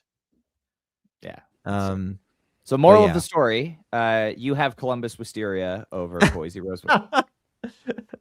Yeah, I'll be voting for Wisteria here, but I love this Rosewood. It's totally it's the Groovetown Express. You know, one more thing before we kind of move on from this one. If you're a fan of Jody's of years past, the ending of this Wisteria has a lot of a vibe of the Perry Echo from the 2021 bracket, which was in the Final Four for that one. Really, it made the Final Four, right? Yeah, it did. No, didn't it get beat by the Mission Arcadia? No, that was the way it is from Eau Claire that got beat going into that, right? Yeah, it doesn't matter. In any case, It reminds me of that Perry Echo. If you want to go check that out, the ending sequence there has a not like it was like cut from the same cloth or anything, but it's reminiscent of, I guess. Really cool swells there at the end. Well, we're all cut from the same cloth. Yeah. And then also listen to the Eau Claire the Way It Is and the Mission Arcadia. While we're on it, listen to all those because they're excellent. Top jams of 2021. Okay, cool. Let's move it on to. Okay, so I got this one. I wonder if this was a coincidence. So the number 1 seed, Ben Thatch. So that's my jam of the year. Going up against the San Francisco Dustin Hoffman, which I think is maybe a bit of an underrated jam. I was happy to see it make it this far. I think this is the end of the road, but I won't add too much more commentary. I'll hand it over to you, Peter. Yeah, I mean, particularly this Dustin Hoffman was one of my favorite listens in the Sweet 16. I was like, wow, I would totally, if I was, I don't really like particularly go back and listen to or like my own music, like these jams too often, for pleasure. Really? So I'll leave that to you guys. Yeah. But I was like, man, I would totally listen to this again. I really loved it. I think, I definitely like this Thatch, but I mean, I would just, if I had to be honest, I'm probably going to be voting for this Dustin Hoffman. Ooh. I just thought it was so enjoyable and I really loved the listen of it. I think, I don't know, for me particularly, the feeling of like how patient we were in this jam and like how locked in we are to the groove was more intriguing to me than kind of all the different spaces we found in the Thatch. So that's probably why I liked it more than the Thatch. I think like the Thatch definitely like takes a second to really get there. I think the dissonant walk down line section is really cool. Yeah. Potter. Really, when he is in double time and then goes to halftime, and it's crazy. Yeah, the big halftime. I mean, I love that switch, and then it's a great jam. Tough matchup, I would say. Maybe even tougher than it appears. Ooh, This Dustin Hoffman is another one that I think was kind of voted up and much higher than where I had it. And I'm glad that it did go there because I think this one's kind of like a slow burn. When you listen to it, you really need to kind of let it sink in on you. And it is a complete opposite of what this Thatch jam is, I think, in terms of how it hits you. So they're very different things. And I think the Thatch is like kind of just classic multi-part jam kind of thing. Whereas this Dustin Hoffman is the thing that washes over you kind of in one vibe that really, it's got a little like OG Ted Tapes vibe to it, like little Dragonfly. 100%. I was feeling that as well. And I particularly, I love that kind of style. So that's generally why I like this a lot. Yeah. One thing, actually, another thing about this Thatch, you kind of mentioned Trevor's bass playing. We haven't talked much about it so far. And I think we should, because I think there's a lot of that going on. But I think Trevor stepping out as a really melodic bass player this year is, as you pointed out, changed a lot of these jams. And I think that happens here where Trevor is leading conversation. That's like one of the big things that I have in my notes. Mm-hmm. And I think when that happens, really cool stuff starts to happen. Ideas get injected and then all of a sudden it turns into this whole new thing. And the cool thing about this Thatch to me is that it goes a lot of different places, like on the, like a hairpin turn, and then you're in a new spot. And that kind of descending thing that happens at the end is just, that's jam of the year stuff. And right there. speaking of Trevor, how when you guys re-enter Thatch, Trevor's still playing that descending lick instead of just playing, Thatch. Like it's just he's sticking with that idea. And yeah, I mean, I think multi-section jams are like what I love. I love when it's like we found an idea and then a smooth transition to another idea and then that huge finish. And I listened to both these jams this morning, and as the Ben Thatch was ending, I was like, maybe I would vote for this for Jam of the Year. Like we've been saying through this whole tournament that like Ben Thatch is like the non-controversial Jam of the Year pick. Like, yeah, I don't think like anyone kind of does a lot of it kind of does all the stuff. Right. Yeah. Like, because there's the people who are like, very heavily behind Grand Rapids, Madhavan, and Milwaukee, Everything Must Go, and Milwaukee, Madhavan, and Westville, All I Need. But like, I think everybody kind of agrees that the Ben Thatch is a pretty incredible jam. Like, there's not really anyone doubting that, even if you would vote against. I think it is pretty great. I mean, even there's a lot of good stuff happening this. I mean, the big descending thing. There's some good, like, the funk section's cool too. There's like some cool clav stuff going on and like piano, like some piano arp stuff I wrote down, which I don't do too often. So that was cool. Mhm. Rick's kind of like chilling for a bit. There's a lot of space happening, which I think is really cool. It kind of like lets it develop in the way it does, Mhm. But I think that the early section of the Thatch is similar to the Dustin, where it's just kind of like, you guys are letting the groove kind of expand a little and breathe and where it's going to go. Yeah, totally. Love both of these jams. Mm-hmm. All right.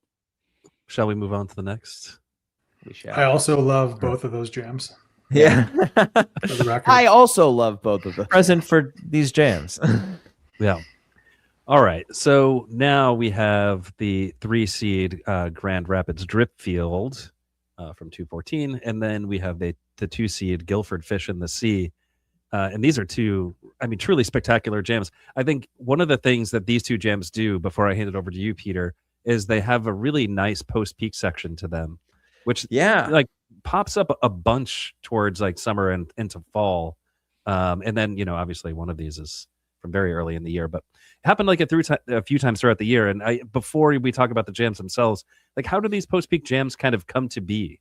Is it just like it just feels right in the moment, or there's intentionality there, or there's definitely intentionality because, or at least everyone has to be on the same page, because as soon as the peak's over, if let's say somebody like really just wants to go to the next song, then there is no post-peak jam.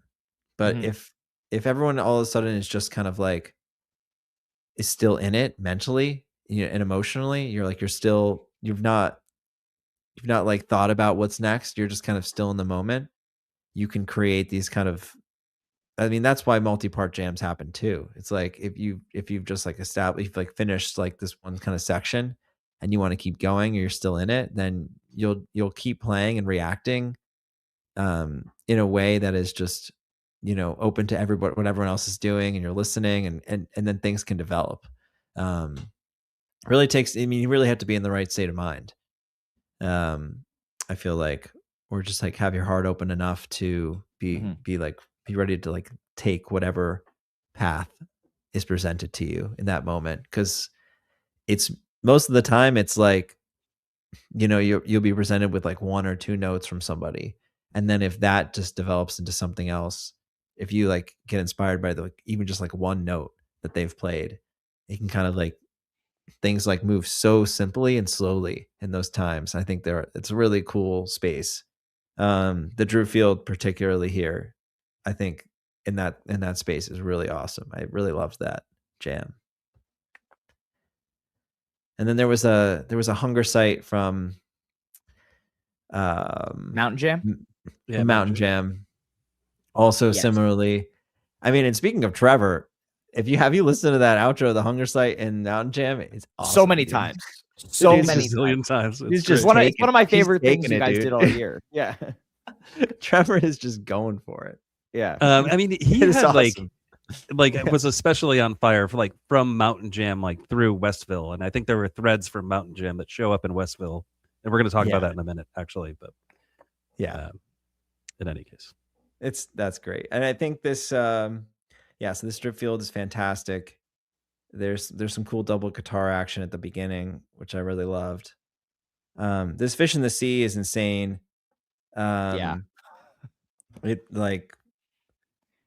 It just kind of does a lot of different stuff, and it doesn't really waste any time. It just kind of is really, really, you know, it just feels very like felt inspiring to me as well. Mhm. Oh yeah, like Cutter does this really cool thing at the end, like on the snare once it gets quiet. There's like some sick hits. I mean, um, Rick plays an amazing melody. I mean, it even goes like it has almost has like Latin vibe a little bit, which I loved. Yeah. There's one part where it feels like Rick is going to tease Tumble for like a full minute, but like he never does. Like you know, it's like that kind of sure vibe. Yeah, I think it does like it's just a really and then the post peak. I feel like the post peak section on the drip field is maybe better, but I think what happens up until that point in this Fish in the Sea is better than the drip field. It feels like are just more interesting. Yeah, tough matchup. Yeah.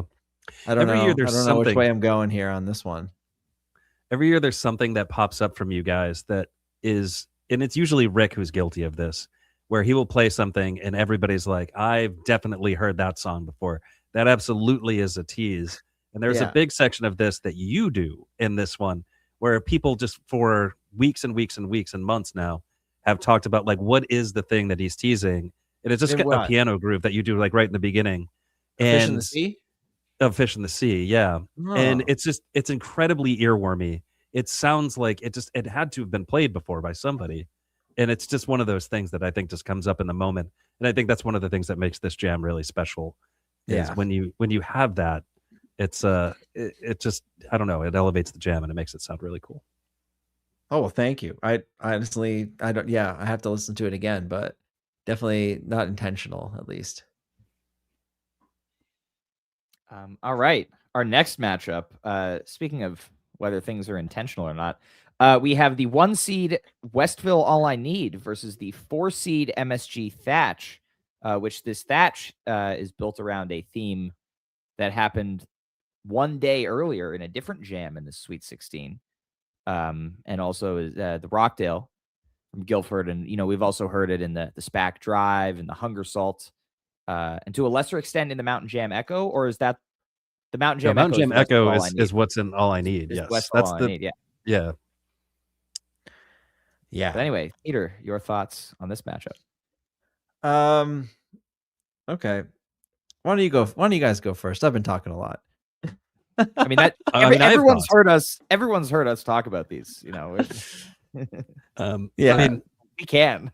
I can start us up on a couple things. Yeah. So, you know, as Ryan said, I think the interesting thing about this Thatch is that there is a similar theme played the night before in Guilford. And this jam, I think it's weird that it's here for me. But I think the reason why it ended up here is because it is the best jam you played on the biggest stage you've played, you know, yet. And so I think a lot of people were at that show, and a lot of people have a special place in their heart for this jam. So this one gets boosted quite a bit, I think. So it ends up here. And this All I Need, at least from what I can see, has a cult following of folks who really like those kind of positive, hopeful, bright jams. And this is, I mean, I love it. I love this one too. And this one, if you listen to the echo from Mountain Jam, picks up on a theme from there and expands it incredibly. And I think this is the thread I was saying of Trevor and his playing, and that echo shows up in this. He just kind of picks up where he left off and expands on these ideas, and it sounds so good. And this is a remarkable jam. It's very different than all of the other 15 jams that are in here. And I think some folks might want to write it off as a bliss jam, but I don't see it that way. I think there's more going on there. And there's like a whole piece where I think it's you actually, where you kind of, there's like a modulation there that like gets initiated and like the whole thing just takes off. And I think that's pretty excellent stuff. Yeah. I mean, the one thing I remember about this jam, I remember like I had to go back and listen to it because I was like, wait, I think Ryan had told me to listen to it. He was like, check out the All I Need from Westville. I was like, the All I Need from Westville? Like, what are you talking about? I totally forgot about it. I remembered this like really weird, like descending piano line that I had played. Yeah. And it just like in the moment, I felt like for the beginning part of the jam, I felt like we weren't really like, I felt like we weren't connected or something. Like things weren't, it felt I was like, where is this going? And then it kind of like almost comes to nothing. And then I play that like really bizarre line. Yeah. And in the moment, I was just like, rough. Oh, it sounds so good though. Like it's like one of those things. Yeah. I was just like, oh wait, it's just me. That's kind of like a weird moment.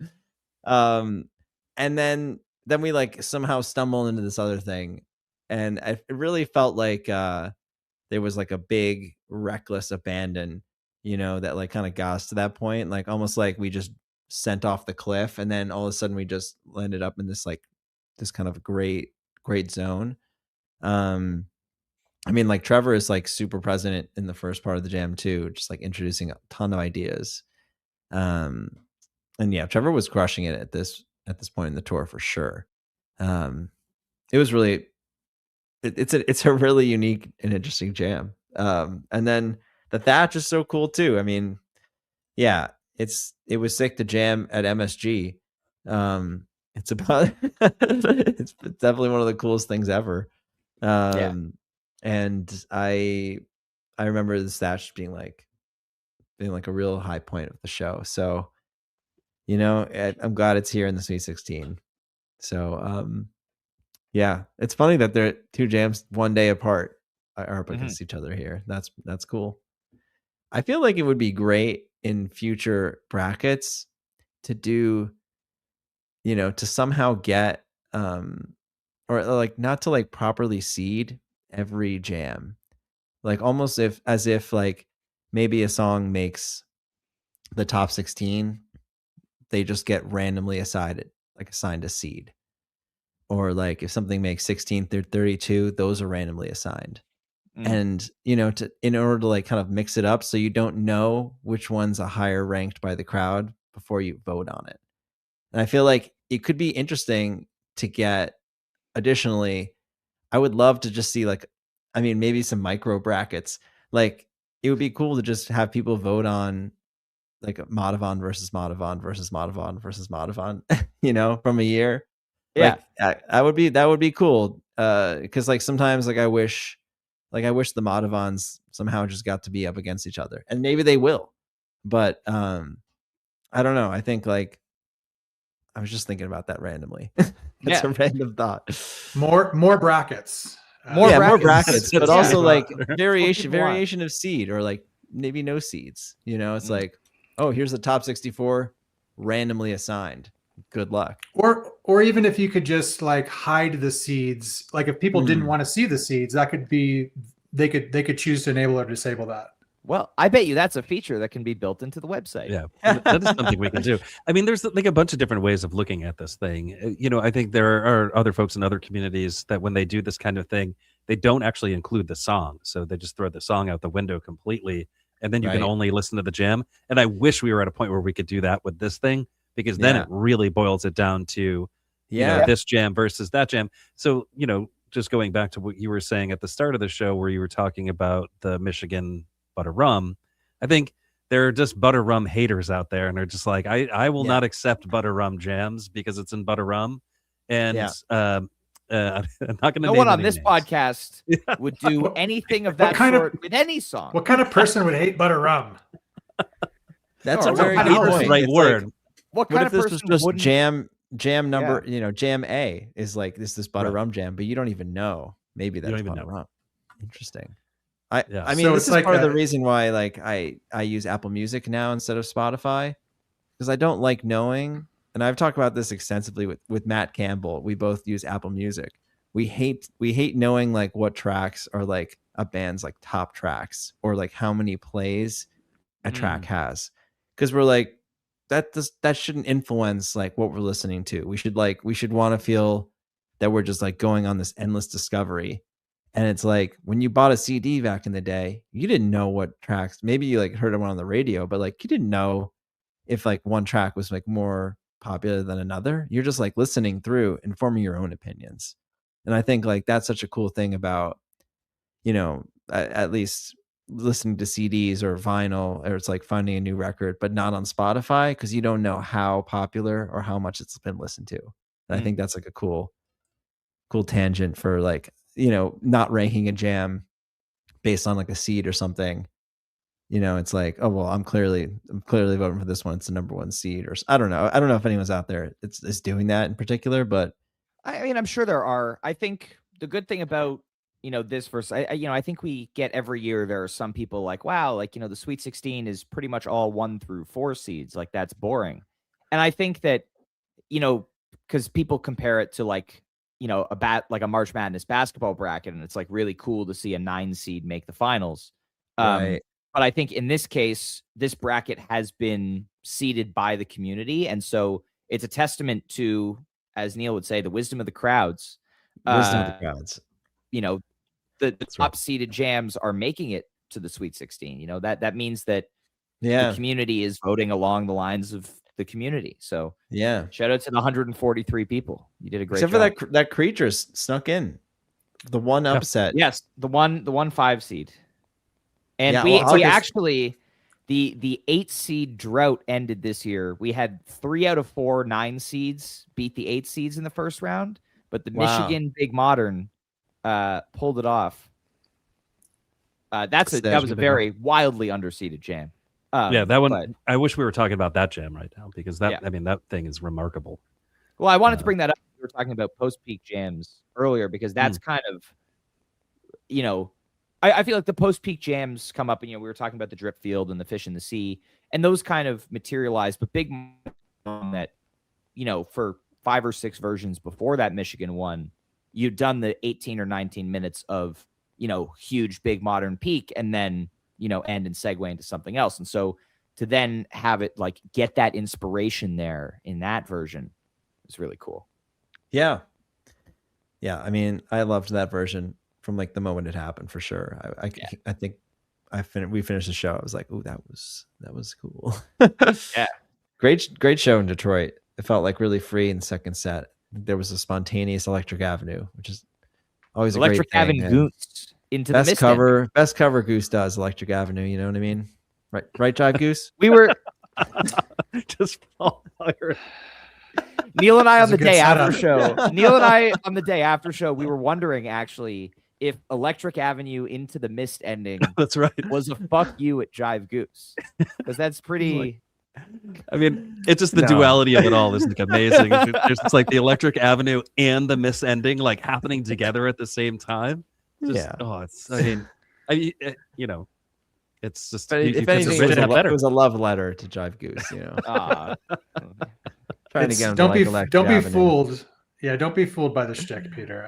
I love Electric Avenue and we'll get Electric Avenue in the and bracket next year. Don't worry.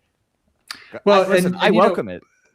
Yeah, and if we do strip out the songs and the venue and hide all that stuff, then maybe we get some sound check jams into the bracket. Okay, here we go. Right. Let's go. Wait, was Luna like available for being into was the bracket? It did not make it. That's insane. I think it was somewhere in the 70s or 80s in the rankings. There's the No Jody for You Pal playlist is floating around somewhere. But No Jody for You Pal. I think there was like no disrespect to Luna, but I think the feeling was if we put Luna in there, then it makes the whole thing unmanageable. So I didn't rank it at all in my playlist. I have a hard time comparing it. Yeah. We joked earlier. It's hard to compare. Yeah. It's hard to compare. Right. Because then you have to like find moments in much different thing. Yeah. I will say the last 20 or so minutes of Luna, incredible, like insane. I'm only here for the zip line. Oh yeah. and then as friend of the pod, Josh, aka Turn Clouds, dubbed it Jive 4. That last segment. Oh no way. Jive 4. Yeah, awesome. there it is. Yeah. All right. Should we get to our last matchup here? Let's do it. Yes, the 8th and final Sweet 16 matchup.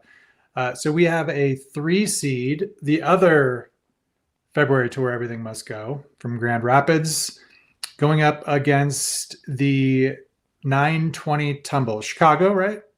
Yes. That's right.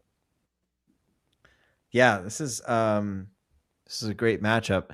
I think I teased Fish in this tumble. Really?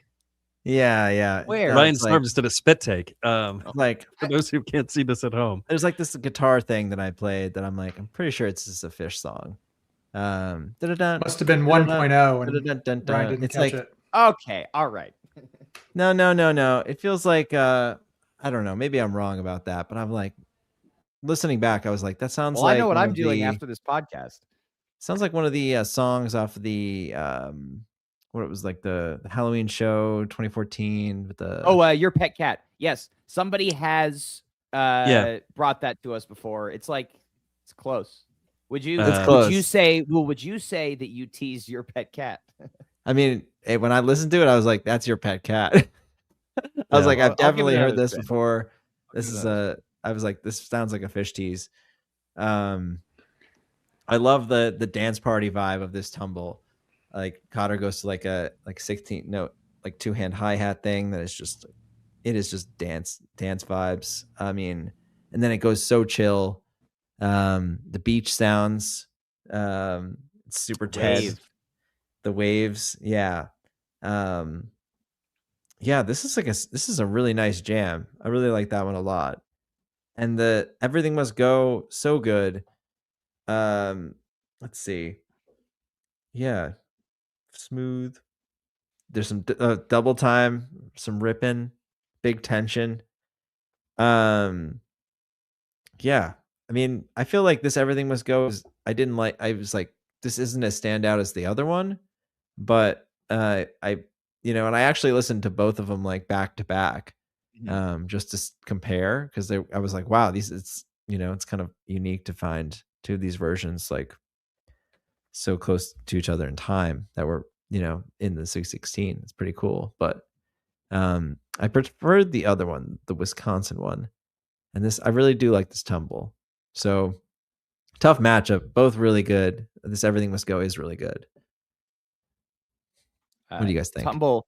This tumble is interesting. Because that middle, chill bliss portion of it is the same progression as the Man Tumble.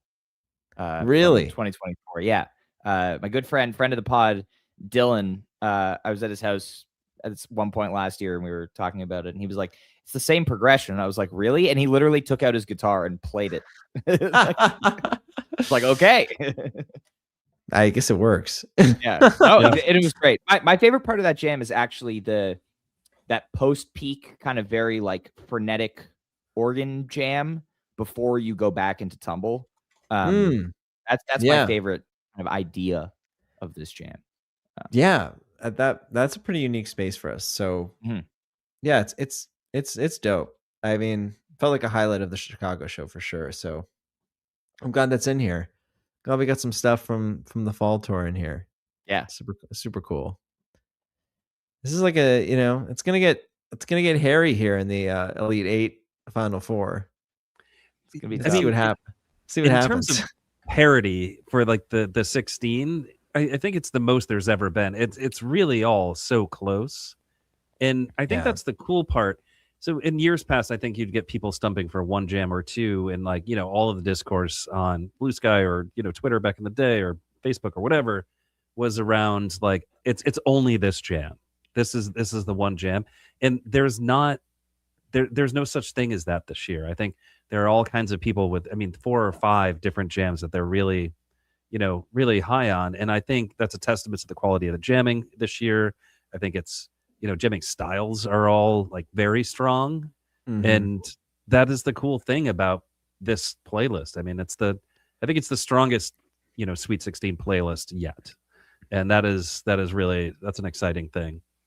And I have no idea where this is going to go. I think if you ask me every single year we've done this thing, what do you think is going to win? I'd be like, it's probably going to be this or this.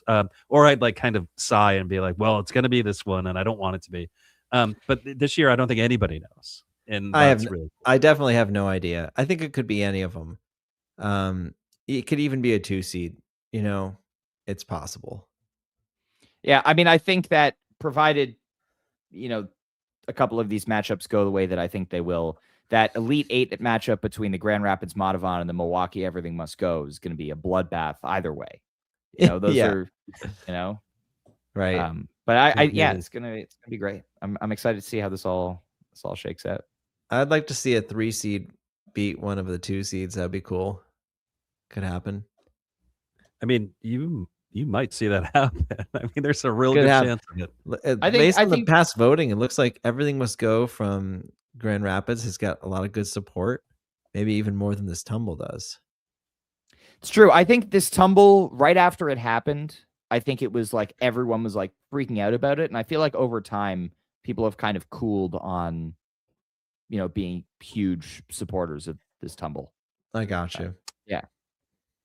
Yep. So Dripfield has a shot too. I mean, Dripfield going up against a really good fish in the sea, but it's a cover, and so you never know how people are going to vote. Some people have really strong opinions about some of these things. I mean, it just goes to show that this Dripfield, like in its first round matchup, number 3 against a 14, had a higher winning percentage than the Fish in the Sea did, 2 against 15. So it seems like the support is there. And even in the second round, I feel like the Dripfield's going to take this one. Peter just breaking down earlier matchups. And breaking down the numbers, man. I love it. I mean, hey, it's all there.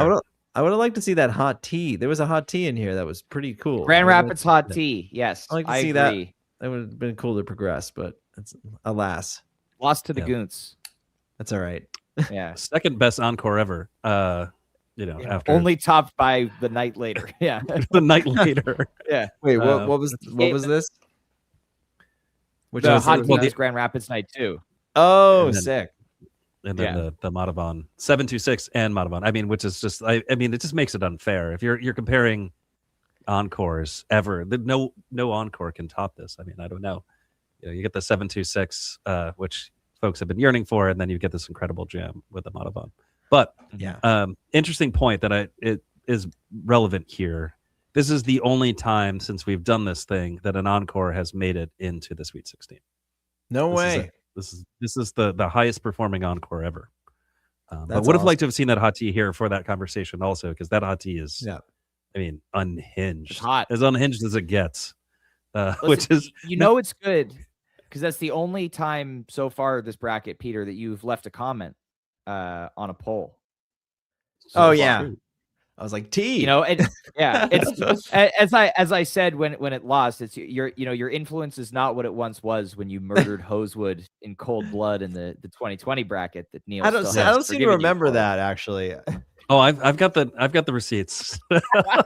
It's just like one day you were just like, I mean, as you did with the T, where it's like T exclamation point. You were like mad exclamation point, and then it goes on to win.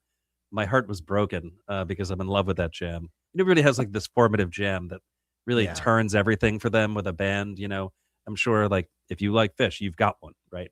And if you've got a Grateful Dead one, everybody's got one. And like that was like the jam for me, and then it just broke my heart and it lost that amount of fun. But I'll get over it someday, man. It's only been 5 years. It's been 5 years since that matchup. First bracket. I mean, I was, when listening back to like all these jams, I am constantly reminded of, the chalk dust from, I think it's like 99, like the Camden July. Chalk dust. Yeah, it's like 15 minutes long, right? Yeah. It's like 10 minutes of chalk dust, and then it's like 5 minutes of like, where did this come from? Amazing shit. And I think like it's so cool, like, to remember, like, hey, one of the most iconic jams in a band's career could literally be based around 5 minutes. It's just wild. And I think that like, I hope next year we can see even some more like appreciation for some of the shorter jams in the bracket, because I felt like, there was a lot of like longer ones that I felt like almost like, okay, this is long, but like I felt particularly inspired by some of the ones that were not as long, but maybe just had like an amazing segment. I was like, wow, where did this come from? This is the coolest thing ever. So just something to think about that I was thinking about when listening to the stuff. Sure. And and with each passing year, you guys are covering more and more ground in a short amount of time. I would say Neil had this on his list. If you haven't listened to the Make the Move from Richmond recently. Oh boy. I mean, hell yeah. I mean, that one's nuts. I was talking earlier it's about basically, it's basically like a 2-minute Loggins detour in the middle of a 27-minute hunger site, or however long, Right.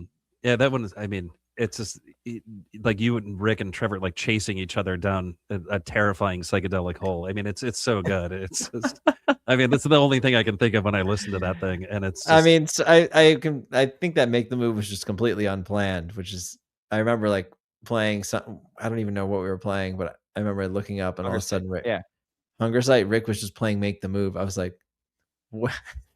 This is insane. Caught me off guard. It was pretty awesome. I love spontaneous, song choices. It's great.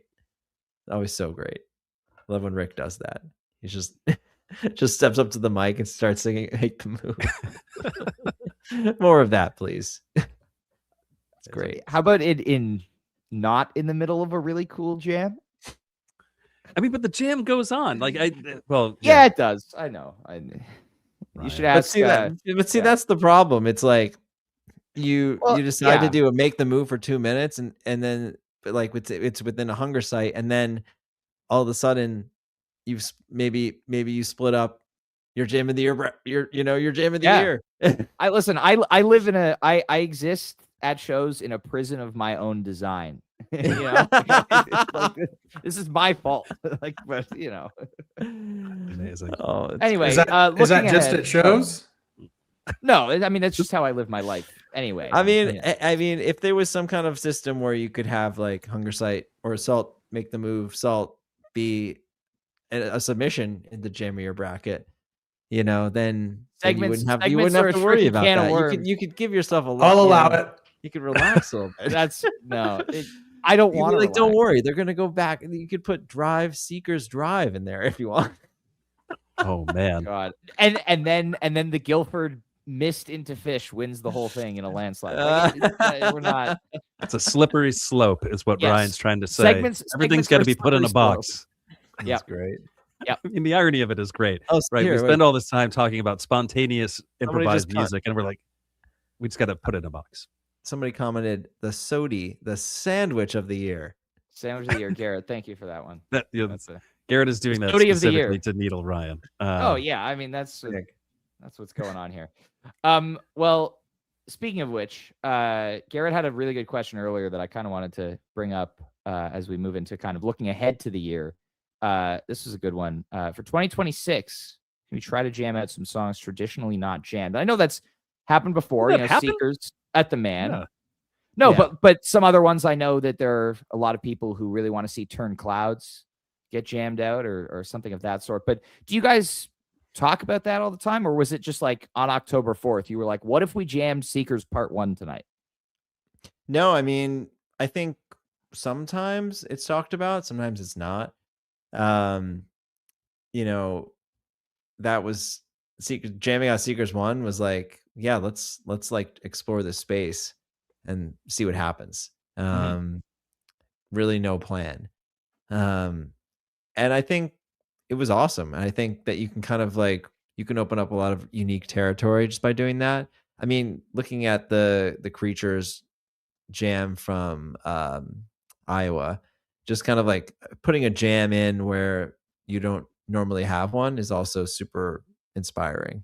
So I think like learning from those experiences, like we'll continue to just kind of like jam in unexpected places or places we just haven't done before, to keep things fresh. And I think, in particularly with the Goons, it was like, wow, like let's take this solo section of Empress, which we have done amazing. We've done it like, we've done it a lot of different times, kind of like it's an amazing section with the bass solo and the hands off and it's super fun. We've done it a lot, but sometimes it's like, oh, well, let's split it up to the Goons, and then that's kind of like a whole new vibe for that section, and it feels fresh. And it's like we definitely were experimenting with putting the Goons into certain places that we hadn't done before, and that was really fun. So yeah, well, I'm sure we'll continue to push the boundaries on jam spaces, just naturally. Yeah. The people demand a jammed out butterflies. Oh, hell The yeah! people being Neil. Yeah, I mean, That's also me. me. I mean, I would also love that. But that's the thing. Since Butterflies debuted, Neil has been calling for I've been a jam saying of that Butterflies. literally every time we do a day after show. It's like the moment's gonna come. We're all hoping for it. Yeah, well, hopefully, man, that's a good song. Yeah. So looking ahead for the year, you guys play your first show of the year in 7 or so weeks, Jam in the Streets. And then after that, you're kind of going until July, and there's a lot of stuff going on in there. You've got this great spring tour, and then Gonzo round 2, Europe round 2, and then this big summer tour, where you're playing with openers. But I just threw a lot of things at you at once. But based on what's announced through July 4th right now that you can talk about, how does it feel to be going back to Gonzo for a second year, approaching a second Europe tour and playing with openers really in a significant way for the first time on this upcoming summer tour? Yeah, I'm really excited about the openers as well. I think, we have Julian Lodge coming to open a show, which is In Toronto, which is super sick because the last time we played with him was really fun. And then we have I was really excited about the idea of playing openers at SPAC. Like that's a really cool thing, especially some of the amazing bands who have come before us, like Mo, and the Disco Biscuits, which is just it's awesome to kind of play at a spot that's very well known in the jam scene, and kind of play with the people who have inspired you over the years. I mean, that just feels like a really special. It's gonna be a special weekend for sure. So a lot of the time, openers, and even with all the bands on Gonzo, it's just having all those bands there all at the same time. Last year it was so much fun to just be hanging out with those guys. The Dogs and Eggy guys and Pigeons dudes, just hanging out with them and shooting the shit and collaborations, sit-ins and stuff. It felt very relaxed and fun, and just kind of what music is supposed to be like.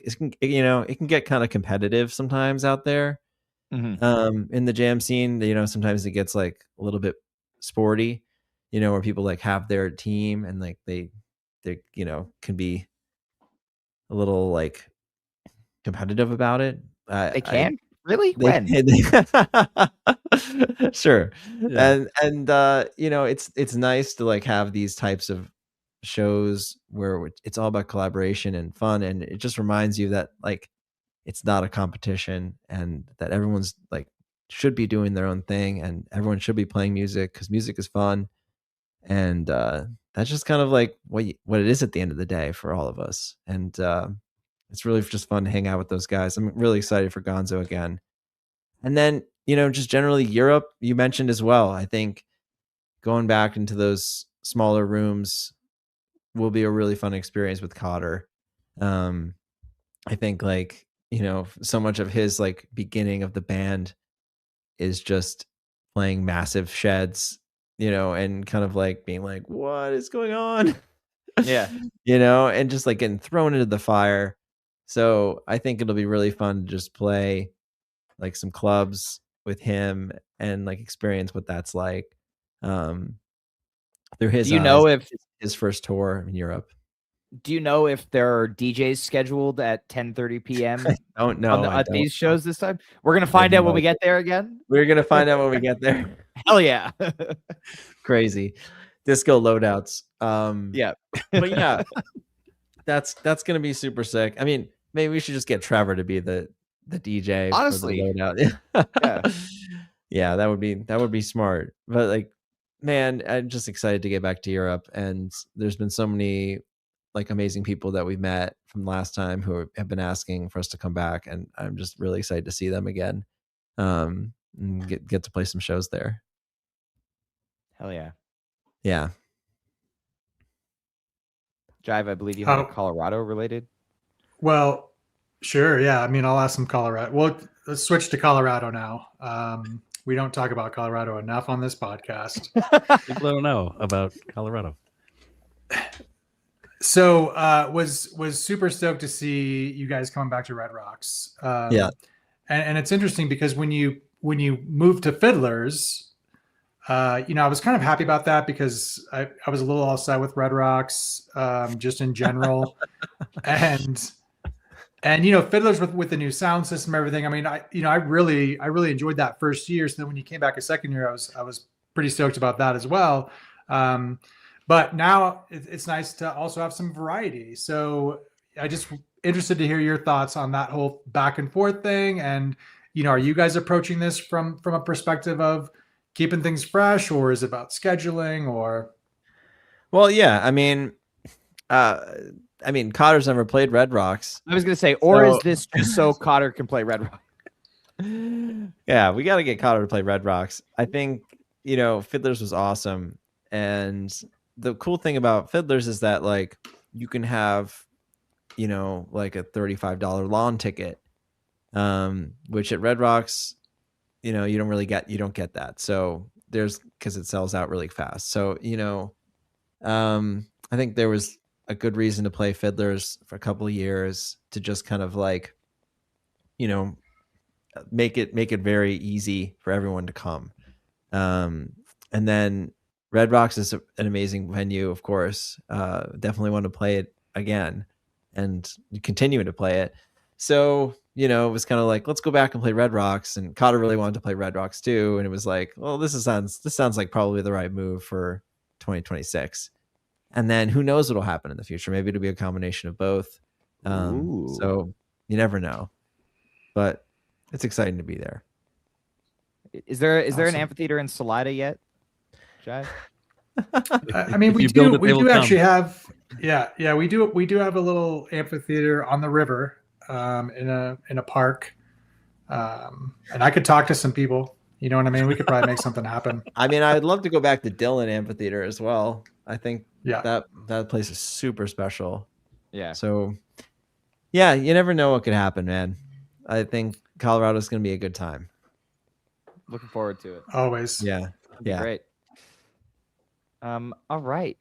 Well, anything else you guys want to talk about here before we wrap things up? I mean, I think we're about to nail the 2 hour mark. Which for us I was going to say we're coming in under 2 hours. That was like. You guys do the sack? I guess. I mean, we can not for this one. I mean, we can do the sack. You just like we can do it live. Well, yeah, we can do a live sack here. Well, so I think one of the questions that was asked, and I saw it come through, was asked a couple of times, was reflecting on the year. What was your favorite set? Now, and I'm not saying like the best jams or whatever, but the question being like, what's the one that resonated with you the best? This is a good question. I think I remember thinking back to after like the Fiddler set, like set twos were really awesome for us, I think. And I remember also thinking that what was like, maybe it was the Grand Rapids show where we audibled to Dripfield. Yeah. Was night like, 2. Yeah. After that, we were like, that was great. Like we felt really great about that.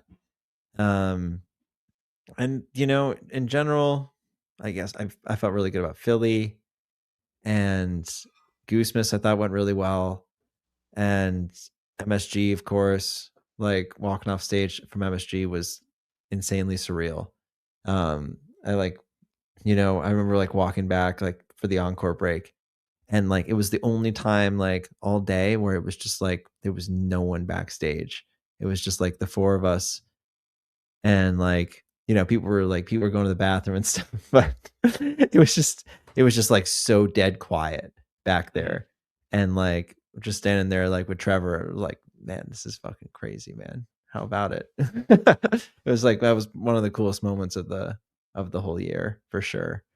Also just like walking on stage there is crazy, and the bouncing from and during Factory was so cool. Just feel so grateful for my bandmates, they like listening back to the jams makes me so grateful to play music with them.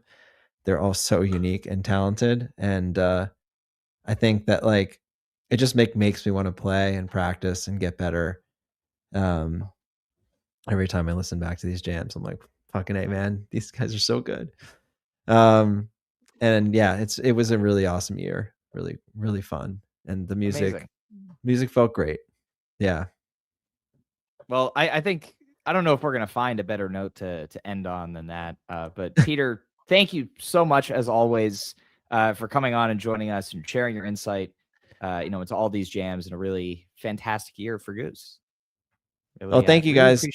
Thank you guys so much for talking about the music and, doing the day after shows as well. I think you got to keep those going. It's amazing that you guys just like get into the insight every time, no matter how many times we play Flow Down right where you don't want it. We will still criticize it. Have no fear. Every single time. Yeah, it's not about not liking Flow Down. It's just like, if you're on like the 12th show of the tour and, you're on your third or fourth Flow Down, there's only so many things you can say about Flow Down, right? Like it doesn't go to that many places. So it's not Flow Down hate. It's just, that's where the 3-pack openers came from. Let's get a Flow Down in the bracket next year. Yeah. Anything can happen, man. I think, you guys are doing a great service to the community by just creating this forum for people and the opportunity to vote for jams and talk about music. I can't thank you guys enough. So thanks for having me. And thanks for doing what you're doing. Thanks, Peter. Thank you. Cheers, guys. Well, thank you everybody so much for tuning in to our podcast here today. It's been a pleasure, of course, as we just said. Sweet 16 voting for the Jody of the Year 2025 kicks off tomorrow at noon Eastern. Head to aatgoosepod.com for the next couple of weeks as we make our way through the final few rounds. It's going to be awesome. Everybody enjoy your Monday night and the rest of your week. And happy voting. May the best jam win. And we'll see you guys very soon.